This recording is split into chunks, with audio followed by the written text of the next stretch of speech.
మిగతా అప్డేట్స్ చూద్దాం. Samajwadi party chief Mulayam Singh Yadav తో భేటీ అయ్యారు యూపీ సీఎం అఖిలేష్. సొంత వర్గం నేతలతో భేటీ తర్వాత తండ్రిని కలిశారు. తనకే ఎక్కువ మంది ఎమ్మెల్యేల మద్దతుందని అఖిలేష్ చెబుతున్నారు. ఇదే విషయాన్ని తండ్రితో చెప్పినట్టు తెలుస్తోంది. ఇక అంతకుముందు పార్టీ నేతలతో జరిగిన సమావేశంలో అఖిలేష్ మాట్లాడారు. బహిష్కరణ పార్టీ నుంచే తప్ప కుటుంబం నుంచి కాదన్నారు.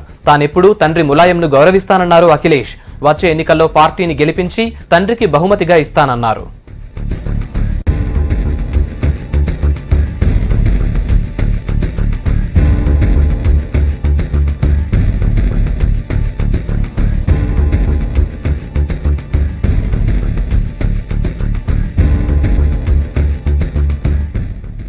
సొంత పార్టీ ఏర్పాటుకే అఖిలేష్ మొగ్గు చూపినట్లు తెలుస్తోంది. దీనిపై ములాయం ఆశీస్సులు తీసుకునేందుకే ఆయన ఇంటికి వెళ్లారని సమాచారం. మరోవైపు అఖిలేష్ కు జాతీయ స్థాయిలో మద్దతు లభిస్తోంది. బెంగాల్ సీఎం మమత స్వయంగా అఖిలేష్ కు ఫోన్ చేసి మాట్లాడారు. తీసుకున్న నిర్ణయానికి కట్టుబడి ఉండాలని సూచించారు. మరోవైపు కాంగ్రెస్ కూడా పొత్తుపై అఖిలేష్ కు అనుకూల సంకేతాలు పంపిస్తోంది.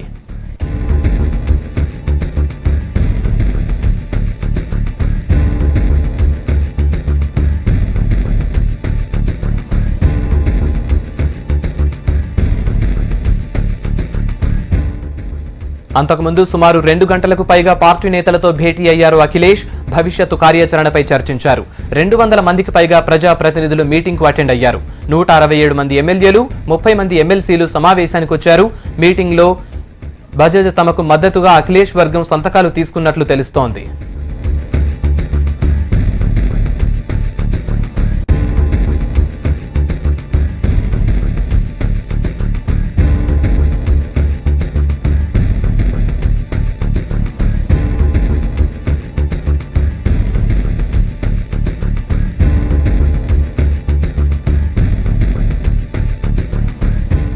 తన క్లీన్ ఇమేజ్ ని నమ్ముకుని ఎన్నికల బరిలోకి దిగుతున్నారు అఖిలేష్. సొంత పార్టీ ప్రకటన తర్వాత కాంగ్రెస్ తో పొత్తు కోసం ప్రయత్నించే అవకాశం ఉంది. హస్తం పార్టీతో అవగాహన ఉంటుందని రీసెంట్ గా ప్రచారం జరిగినా ములాయం దీనికి నిరాకరించారు. 1999లో కాంగ్రెస్ అధ్యక్షురాలు సోనియాను ప్రధాని కాకుండా అడ్డుకున్న ములాయం ఈసారి కూడా అదే కాంగ్రెస్ వ్యతిరేకతను చూపించారు. మరోవైపు అఖిలేష్ యాదవ్ మాత్రం యూపీలో రాహుల్ పాదయాత్ర సమయంలో ఎలాంటి విమర్శలు చేయకుండానే సానుకూల సంకేతాలు పంపారు. అప్పుడు ఇదే స్నేహంతో కాంగ్రెస్ తో అఖిలేష్ వర్గం టైఅప్ అయ్యే అవకాశాలున్నాయి.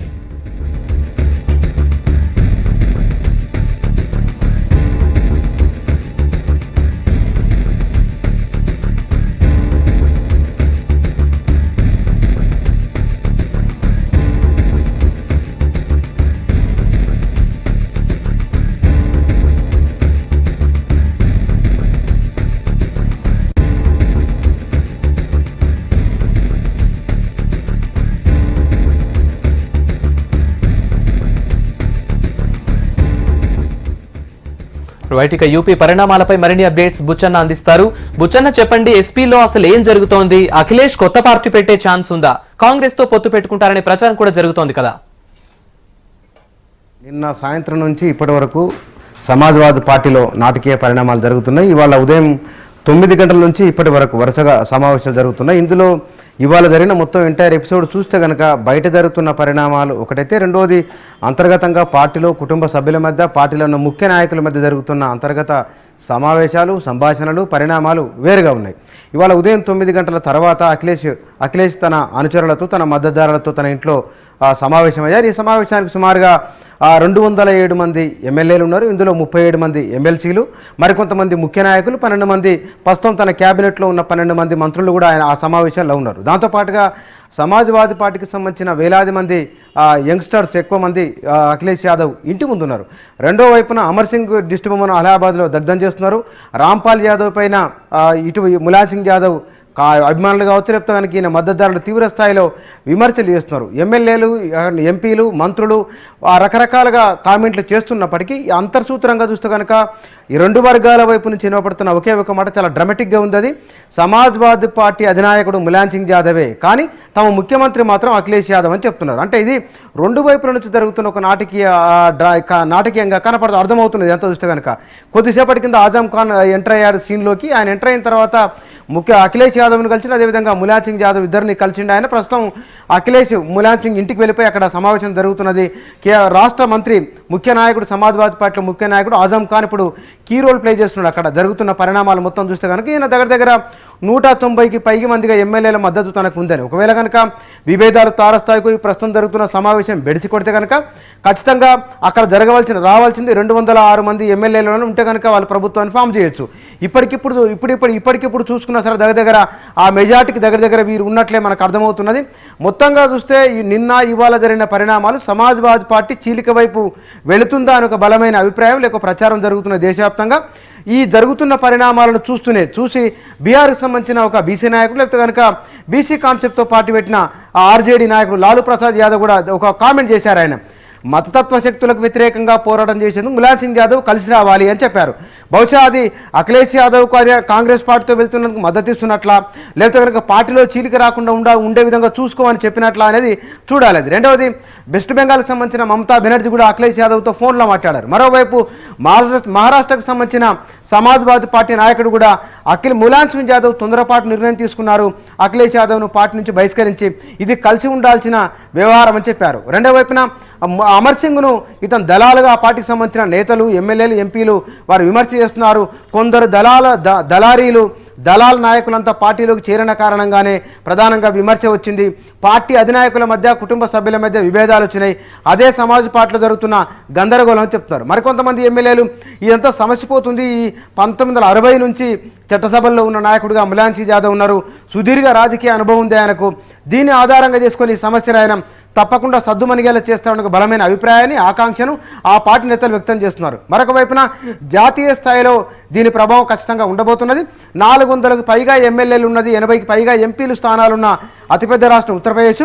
ఇక్కడ జరుగుతున్న రాజకీయ సమీకరణలు రాజకీయ పరిణామాలు దేశ రాజకీయాలపైన ఖచ్చితంగా ప్రభావం చూపిస్తాయి. కాబట్టి ఇప్పుడు అక్కడ ఉత్తరప్రదేశ్లో క్షణం ఏం జరుగుతుందో అనే అంశాన్ని కూడా అన్ని రాజకీయ పార్టీలు అన్ని సామాజిక శక్తులు కూడా తెలుసుకుంటే అక్కడ ఏం జరుగుతున్నది. ప్రస్తుతం అయితే ములాయం సింగ్ యాదవ్ ఇంటి కేంద్రంగా సమీకరణ రాజకీయం డ్రామా నడుస్తున్నది. వాళ్ళ ఇంట్లో తండ్రి కొడుకులు అదేవిధంగా ఆజం ఖాన్ మరికొంతమంది నాయకుల సమావేశం జరుగుతుంది అక్కడ. ఆ సమావేశం తర్వాత రాజకీయ పరిణామాలు ఎట్లా ఉండబోతున్నాయి, ఉత్తరప్రదేశ్ ఇప్పుడు 2017 ఎన్నికల్లో ఉత్తరప్రదేశ్ అసెంబ్లీ ఎన్నికల్లో ఎలాంటి సిగ్నల్ ఇవ్వబోతున్నది, లేకపోతే కనుక రాబోయే పార్లమెంట్ ఎన్నికలకు ఎట్లాంటి సిగ్నల్ ఇవ్వబోతున్నాయి, ఎలాంటి సంకేతాలు ఇవ్వబోతున్నదో కూడా మనకు తెలుస్తుంది. అయితే ఇక్కడ ఓవరాల్గా మనం చూసినప్పుడు జరుగుతున్నది ఈ కుటుంబాల మధ్య జరుగుతున్నా లేదా ఒక కుటుంబంలో వచ్చిన వివాదం అది రాజకీయంగా బయటకు వచ్చింది. అది బయటికి రావడానికి కూడా అమర్ సింగ్ అని లేకపోతే కనుక ఈ శివపాల్ యాదవ్ వీరిద్దరే ప్రధానమైన కారణమైన విమర్శ అటువైపు నుంచి వస్తుంది. మరొక వైపున ఈ రాంపాల్ యాదవ్ రాసిన ఘాటైన లేఖ మరింత వివాదాన్ని చెలరేగింది. అన్నయ్య గారు మిమ్మల్ని చరిత్ర క్షమించదన్నారు. ఎందుకోసం అంటే అక్కడ కూడా డ్రామా నడుస్తుంది. ఇక్కడ కూడా 100 సీట్లకు పైగా మనం గెలవలేము అఖిలేష్ లేకుంటే, కాబట్టి దీనికి బాధ్యులు మీరు కావద్దు అని రాంపాల్ యాదవ్ లేఖ రాసిండు ఆయనకు. దానికి జవాబుగా అటువైపున శివపాల్ యాదవ్ గట్టి కౌంటర్ ఇచ్చిండు. ములాయం సింగ్ యాదవ్ లేకుండా మనం ఎన్నికల్లోకి వెళ్ళలేము, ఆయన లేని సమాజ్వాదీ పార్టీ మనం ఊహించలేము అని చెప్తున్నారు. దీనికి రెండింటిని కలిపి చెప్తూ ఒక ఎమ్మెల్యే చేసిన బేగ్ అనే ఒక ఎమ్మెల్యే చేసిన కామెంటు, సమాజ్వాదీ పార్టీకి అధినాయకుడు ములాయం సింగ్ యాదవ్ తమ ముఖ్యమంత్రి అఖిలేష్ యాదవ్ అని చెప్పిండు. బహుశా అంతర్గతంగా జరుగుతున్న ఈ పరిణామాలన్నీ కూడా వీరు నిజంగానే డ్రామా ఉంటుందా లేకపోతే కనుక అఖిలేష్ యాదవ్ వీరితో కాంగ్రెస్తో పొత్తు పెట్టుకుని వారికి 28 మంది ఎమ్మెల్యేలు ఉన్నారు, ఒకవేళ ఒక 5-10 మంది ఎమ్మెల్యేలు అటు ఇటు అయినా సరే ఖచ్చితంగా గవర్నమెంట్ ఫామ్ చేస్తాడు, ఆపద్ధర్మ ముఖ్యమంత్రిగా ఎన్నికల వరకు కొనసాగే అవకాశం ఉంది. జనవరి 3న ఎలక్షన్ నోటిఫికేషన్ రాబోతున్నది. ఈ అన్ని పరిణామాలు చూస్తే కనుక ములాయం సింగ్ యాదవ్ ఇంట్లో జరుగుతున్న సమావేశమే అతి కీలకం కాబోతున్నది. ఈ సమావేశం తర్వాత సమాజ్వాదీ పార్టీ ఉంటుందా చీలుతుందా లేకపోతే కనుక అఖిలేష్ యాదవ్ కొత్త పార్టీ పెట్టి రాజకీయాలను నడపబోతున్నాడు, ఏం చేయబోతున్నాడు మనకు తెలియబోతున్నది. అయితే నిన్న జరిగిన పరిణామాలు నిన్నటి ఆ పార్టీకి సంబంధించిన నాయకులు చెప్పిన మాటలు బట్టి చూస్తే కనుక జనవరి 1వ తారీఖు నాడు భారీ బహిరంగ సభ అఖిలేష్ నిర్వహించబోతున్నాడు, అక్కడ తన కార్యాచరణ ప్రకటిస్తాడని చెప్పిండు. ఇవాళ సాయంత్రానికో రాత్రికో ఆయన మీడియాతో మాట్లాడే అవకాశం ఉంది, తన భవిష్యత్ కార్యాచరణను ఎంతో కొంత చెప్పే అవకాశం ఉంది, అది కూడా మనకు సమాచారం వస్తున్నది. కానీ ములాయం సింగ్ యాదవ్ ఇంట్లో జరుగుతున్న సమాచారాన్ని బట్టి లేదా అక్కడ జరుగుతున్న మీటింగ్ వివరాలను బట్టి రేపు కానీ ఎల్లుండి కానీ జరగబోయేది పార్టీ ఉంటుందా చీలుతుందా అనేది కూడా మనకు కొంత రేఖామాత్రంగా అయినా సరే తెలిసే అవకాశం ఉంది. అయితే ఉత్తరప్రదేశ్ రాజకీయాలలో సమాజ్వాదీ పార్టీలో వచ్చిన సంక్షోభం అంతకుముందు వాటికంటే కూడా చాలా భిన్నమైంది. కుటుంబ సభ్యుల మధ్య ఉన్న విభేదాలు బయటకు వచ్చినాయి, పార్టీ నిలువున చీలిపోయే పరిస్థితి వచ్చింది. 1990ల తర్వాత పార్టీ ఏర్పడిన తర్వాత అంతకుముందుకన్నా జనతాదళ్లో ఉన్నారు. జనతాదళ ఆటుపోట్లను తట్టుకొని పార్టీని నిర్మించి ఆయన 3 సార్లుగా ముఖ్యమంత్రిగా ఉండి చాలా దఫాలుగా ఎమ్మెల్యేగా కొనసాగి జాతీయ స్థాయిలో ఆయన పార్లమెంటుకు కేంద్ర మంత్రిగా పనిచేసిన ములాయం సింగ్ యాదవ్ ఈ సంక్షోభాన్ని తన పార్టీలో వచ్చినా తాను నిలబెట్టినా తాను పెంచి పోషించిన సమాజ్వాదీ పార్టీలో వస్తున్న రాజకీయ సంక్షోభాన్ని ఆయన ఎట్లా దీన్ని కొలిక్కి తీసుకొస్తారనేది కూడా ఆయన రాజకీయ అనుభవానికి సవాలే. రెండోది, ముఖ్యమంత్రిగా వచ్చిన అఖిలేష్ యాదవ్ కేవలం ఏడాదిన్నర లోపలనే ఆయన ఒక నాయకునిగా గుర్తింపు వచ్చింది తప్ప అంతకుముందు 2 ఏళ్ల కాలంలో ఆయనకు పెద్దగా నాయకునిగా కానీ లేకపోతే వెనక మంచి ముఖ్యమంత్రి కూడా పేరు రాలేదు ఆయనకున్న ఇమేజ్ అలా అవినీతి లేదు అనే ఒక పేరు మాత్రం ఆయనకు బలంగా ఉంది. 1-2 చేసిన అభివృద్ధి కార్యక్రమాలకు అనుకూలంగా ఉన్నాయి.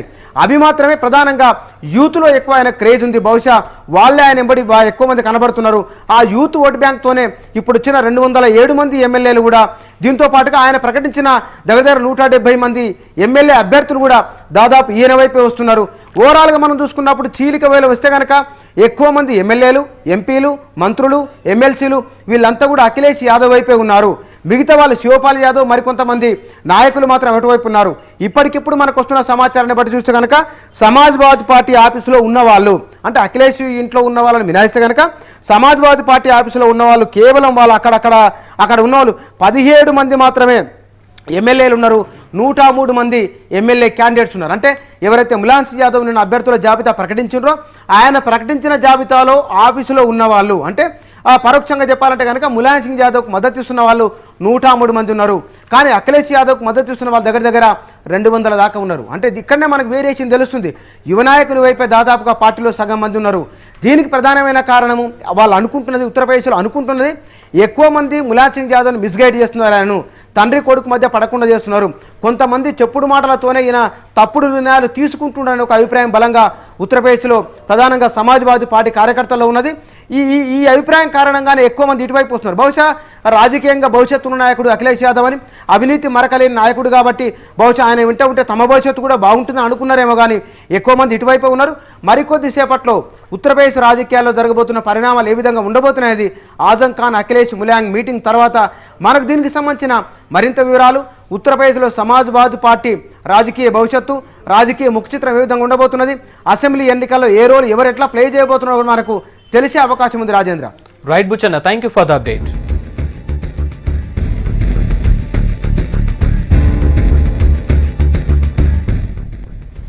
మరోవైపు ఎస్పీలో నెలకొన్న పరిస్థితులు బాధాకరమన్నారు ఆ పార్టీ సీనియర్ నేత అమర్ సింగ్. ములాయం పార్టీకి తండ్రి లాంటి వాడన్నారు. అఖిలేష్ పై చర్యలు తీసుకోవడంలో ములాయం తప్పేమీ లేదన్నారు ఆయన. పార్టీ పటిష్టత కోసం ములాయం ప్రతిక్షణం కృషి చేశారని చెప్పుకొచ్చారు. పార్టీలో నెలకొన్న పరిస్థితులపై ములాయం సరైన నిర్ణయమే తీసుకుంటారన్నారు అమర్ సింగ్.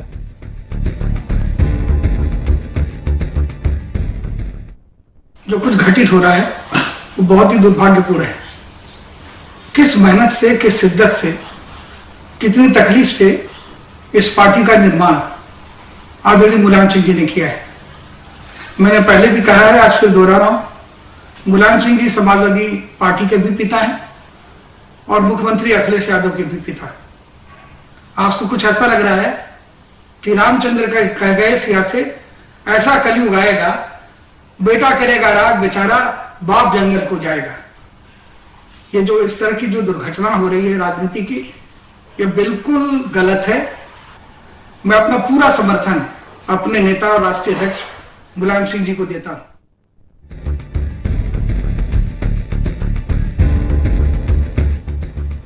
సమాజ్వాదీ పార్టీలో విభేదాలు వారి అంతర్గత వ్యవహారం అన్నారు కేంద్ర మంత్రి కల్రాజ్ మిశ్రా. ములాయం అఖిలేష్ల వివాదం పార్టీలో ప్రజల్లో భయాందోళనలు కలిగిస్తోందన్నారు. సమాజ్వాదీలో ఈ చీలిక బీజేపీకి బలాన్నిస్తుందన్నారు మిశ్రా. సమాజ్వాదీ పార్టీ విడిపోకుండా ఉండాలని కోరుకుంటున్నామన్న మిశ్రా యూపీ ప్రజలకు బీజేపీపై నమ్మకం పెరుగుతోందన్నారు. जिस तरीके से आम आदमी अपने को असुरक्षित महसूस कर रहा था और बिल्कुल निराश था कि अगर यही हुकूमत रही तो बड़ी इससे बद से बदतर हो जाएगी. उनके अंतर्कलह के कारण प्रशासनिक अधिकारियों की भी उदासीनता, कई लोगों की तरफ से उद्दंडता, इसने भी आम जनता के मन के अंदर एक भय का वातावरण का निर्माण किया था और स्वाभाविक रूप से लोगों ने भारतीय जनता पार्टी को विकल्प के रूप में माना है. अब जिस तरीके से टूटन हुई है, ये निश्चित रूप से भारतीय जनता पार्टी विकल्प के रूप में आएगी, ये बात स्पष्ट हो गई है। हाँ, टूटन नहीं होती, एकजुट होकर लड़ते तो हमें भी लड़ने में आनंद का अनुभव होता और जनता पूरे तौर पर उनको किनारे कर देती, ऐसा मैं अनुभव करता हूं। और मेरा कहना है कि उनका अंदरूनी मामला है, उसके बारे में मुझे कोई टिप्पणी नहीं करनी है। हाँ, अगर एक रहते तो अच्छा रहता।